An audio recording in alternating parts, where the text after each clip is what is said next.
মাধবপুরে জমি বিরোধের জেরে চাচার হাতে ভাতিজির মৃত্যু। কায়েস আহমদ সালমানের ভিডিও প্রতিবেদনে বিস্তারিত দেখুন। আপনারা দেখছেন দৈনিক ক্রাইম সিন।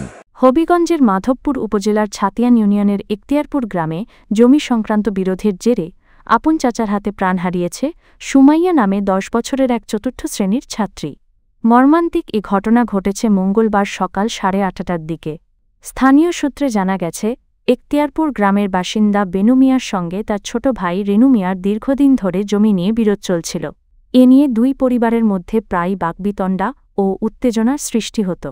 ঘটনার দিন সকালে জমি নিয়ে ফের কথা কাটাকাটির এক পর্যায়ে তা রক্তক্ষয়ী সংঘর্ষে রূপ নেয়।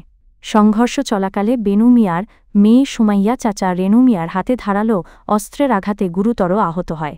তাকে আশঙ্কাজনক অবস্থায় উদ্ধার করে হবিগঞ্জ সদর হাসপাতালে নিয়ে গেলে চিকিৎসক তাকে মৃত ঘোষণা করেন।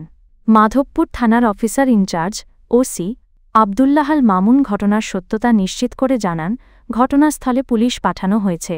বিস্তারিত তদন্ত শেষে আইনগত ব্যবস্থা নেওয়া হবে বলেও জানান তিনি।